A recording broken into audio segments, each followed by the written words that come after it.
नमस्कार दोस्तों, स्वागत है आप सबका हमारे यूट्यूब चैनल पर। दोस्तों, आप सबको पता चल गया होगा कि इलाहाबाद हाई कोर्ट की तरफ से आरओ और एआरओ की वैकेंसीज तो आ चुकी हैं, लेकिन इस वीडियो में हम डिस्कस करेंगे कि जो भी एग्ज़ामिनेशन पैटर्न में इस बार चेंजेस हुए हैं, जो भी सारे क्राइटेरिया चेंज हुए हैं, उसमें जो इम्पोर्टेंट पॉइंट्स हैं, जो सभी स्टूडेंट्स के लिए जानना बहुत ही मस्ट है, जो इस एग्ज़ाम को देना चाहते हैं। तो इसलिए मैं इस वीडियो को बनाया हूँ। तो चलिए स्टार्ट करते हैं। पहले तो मेरे पास कुछ लोग कमेंट आ रहे थे, तो मैं उनको ये रिप्लाई दे दूंगा। उसके बाद मैं आपको सारी चीज़ आपको एकदम क्लियर बताऊंगा। देखिए, यहाँ पे बेसिक जो जानकारी पहले दे दें आपको कि ये जो आरओ की पोस्ट है, टोटल 46 पोस्ट है और एआरओ की 350 पोस्ट है। और जिसमें आपकी जो बैचलर डिग्री, पहले तो आपको ये समझ लीजिए कि जो आपका बैचलर डिग्री है, जैसे बीए, बीएससी, बीकॉम, बीसीए, ये सब आपकी बैचलर डिग्री है। तो आपको पास एक बैचलर डिग्री होनी चाहिए। और आपके पास ज़्यादातर लोगों का सर डाउट ये है कि सर मेरे पास ये है, ट्रिपल सी है, एडीसी है, डीसीए है। तो मैं आपको क्लियर कर दूं कि यहाँ पे आपको डिप्लोमा भी चलेगा, आपका ट्रिपल सी भी चलेगा, ओ लेवल भी चलेगा। तो आपके पास कंप्यूटर की कोई भी एक मिनिमम डिग्री है, मिनिमम ट्रिपल सी, मैक्सिमम इन लोगों ने ओ लेवल तक ले गए हैं। तो आपके पास कोई भी अगर डिग्री है कंप्यूटर से रिलेटेड, कंप्यूटर सर्टिफिकेट के लिए, तो आप इसके लिए एलिजिबल हैं। और तीसरी जो है, इसमें आपके पास कंप्यूटर की टाइपिंग स्पीड होनी चाहिए 25 वर्ड्स पर मिनट की। तो ये चीज़ आपको, ये तीनों चीज़ आपके पास होनी चाहिए। तो ये दोनों ही आरओ के लिए भी है, ये एजुकेशनल क्वालिफिकेशन, और एआरओ के लिए भी है। तो देखिए, मेरे पास कुछ बच्चों को जो मैसेज आ रहे थे कि सर मैंने बीसीए किया है बट ट्रिपल सी नहीं, सर्टिफिकेट नहीं है। तो देखिए, बीसीए तो आपका हो गया जो यहाँ पे बैचलर डिग्री। मगर आपके पास अगर कंप्यूटर सर्टिफिकेट नहीं है तो आप इस फॉर्म के लिए एलिजिबल नहीं है। दूसरा जो मैसेज आया था, मैं आपको जल्दी जल्दी इसका रिप्लाई देता हूँ। सर एज की गणना कब से होंगी? तो इसका आंसर मैं आपको इस वीडियो में दूंगा, वीडियो को एंड तक आप देखिएगा। तीसरा, सर मेरा ग्रेजुएशन कोई लॉ, देखिए यहाँ पे लॉ डिग्री नहीं मांगता है, आपके पास एक बैचलर डिग्री होनी चाहिए। यहाँ पे लॉ डिग्री के लिए या बीटेक के लिए कोई भी क्लैरिफिकेशन नहीं दिया गया है। बाकी आपको अगर ज़्यादा डिटेल इन्फॉर्मेशन चाहिए, जो एडिशनल इन्फॉर्मेशन होते हैं, तो आप हाई कोर्ट की तरफ से जो इनके नंबर है वहाँ पे आप कॉल करके पता कर सकते हैं।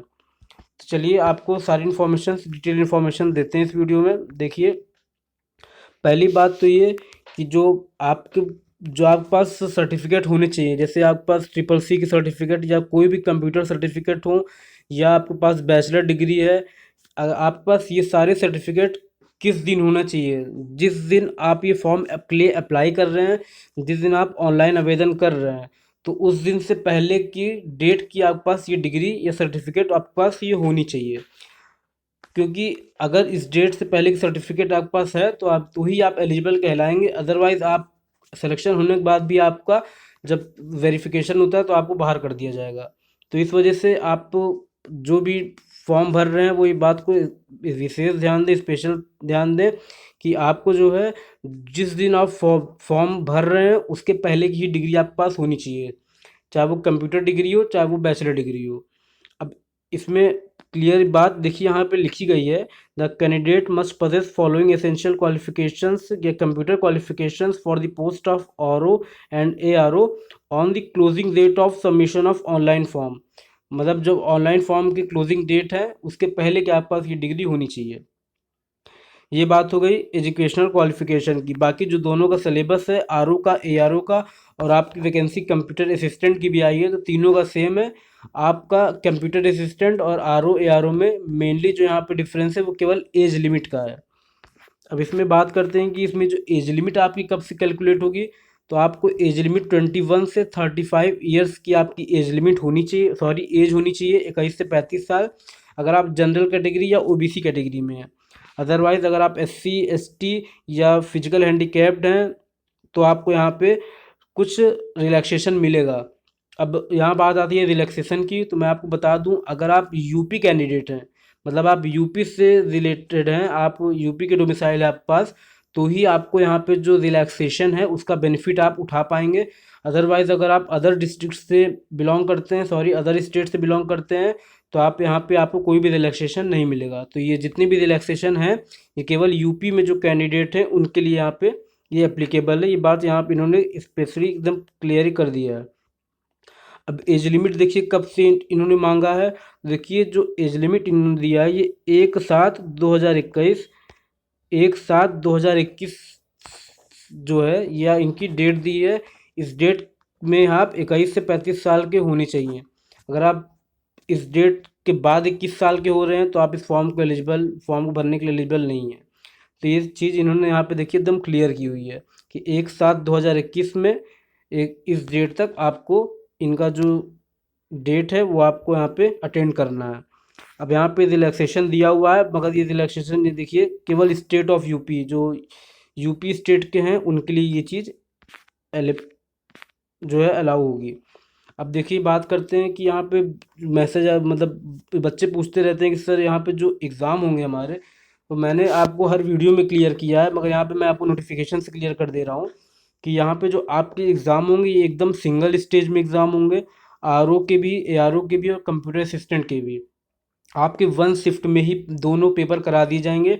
टाइपिंग टेस्ट भी, मतलब पार्ट 2 और पार्ट 1, जो पार्ट 1 एमसीक्यू टेस्ट होते हैं 200 मार्क्स के, वो भी आपके सेम डे पे होंगे, और जो पार्ट 2 में आपके टाइपिंग टेस्ट, कंप्यूटर टेस्ट होते हैं, वो भी आपके सेम डे ही हो जाएंगे। अब ये कैसे कराए जाएंगे? पहले आपके एमसीक्यू टेस्ट होंगे 200 मार्क्स के, जो कि आपके जब कराए जाएंगे तो उसको आपको 3 घंटे का, 3 आवर का समय दिया जाएगा। 3 आवर का समय दिया जाएगा। वो 3 आवर आपका जब कंप्लीट हो जाएगा तो आपको 15 मिनट के गैप के बाद आपका जो सेकंड पार्ट होता है, सेकंड स्टेज होता है, वो आपका यहाँ पे कंडक्ट करा दिया जाएगा। यहाँ पे देखिए इन्होंने क्लियर किया है हर चीज़। There shall be single stage examination for the following post. तो आपका एक ही एग्ज़ाम होगा। आपको 2 डेट नहीं जाना है कि आज आपने रिटन दिया देन आपका टाइपिंग होगा, दोनों सेम डे होगा।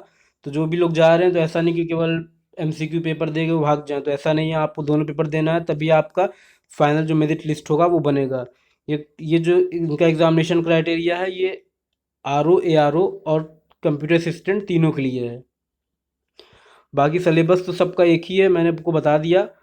अब एक और जो इम्पोर्टेंट पॉइंट आपको जानना है, तो यहाँ पे ये ज़रूरी बात है कि जो आपके यहाँ पे टाइपिंग होंगे, सबसे इम्पोर्टेंट है, जो भी आपके टाइपिंग होंगे वो 50 मार्क्स के टाइपिंग होंगे, और यहाँ पे आपकी मिनिमम जो है 25 वर्ड्स पर मिनट की टाइपिंग स्पीड मांगी गई है। अगर आपकी टाइपिंग स्पीड 25 वर्ड्स पर मिनट से नीचे है तो कोई मतलब नहीं है इस फॉर्म को भरने का, क्योंकि आप फिर इस एग्ज़ाम को के लिए मतलब बने ही नहीं, मतलब आपको सिलेक्शन होगा ही नहीं। 25 वर्ड्स पर मिनट से अगर आपकी कम टाइपिंग है तो आपका कोई मतलब ही नहीं है, क्योंकि आपको जो कंसीडर ही नहीं किया जाएगा, जो आपका फाइनल मेरिट लिस्ट बनेगा रिटर्न पास करने के बाद भी आपका जो है कोई मतलब नहीं है फॉर्म भरने का। रिटर्न पास भी हो जाएंगे तो आपका सिलेक्शन नहीं होगा, क्योंकि आपका प्रिपरेशन मतलब जो मेरिट लिस्ट होता है वो भी वही आपका नहीं बनेगा जब तक आप टाइपिंग में पास नहीं होंगे। तो ये इन्होंने एकदम इस क्लियर कर दिया है अपने इस नोटिफिकेशन में। उसके बाद देखिए बताया पार्ट 1 और पार्ट 2 जो एग्जामिनेशन होंगे सिंगल डे पे करा दिए जाएंगे आपके एक ही शिफ्ट में, सिंगल शिफ्ट में 15 मिनट्स का आपको गैप मिलेगा।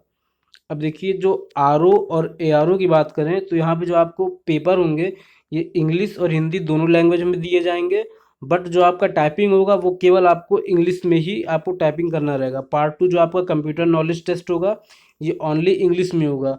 कंप्यूटर नॉलेज टेस्ट से मतलब ये है कि जो आपकी टाइपिंग होगी उसमें आपको एक फॉर्मेटेड मैटर दिया जाएगा, तो आपको सेम फॉर्मेट में ही उसको टाइप करना पड़ेगा, सेम फॉर्मेट में, जो कि 50 मार्क्स का होगा। और आपको जो यहाँ पे मार्क्स डिडक्शन होंगे टाइपिंग वाले, अगर आपके 1 वर्ड गलत हो रहे हैं तो आपके 0.1 मार्क्स कटेंगे। मतलब अगर आपके 10 वर्ड गलत होते हैं तो आपके जाके 1 मार्क्स कटेंगे टाइपिंग के लिए। तो ये थी यहाँ पे सारी जानकारी।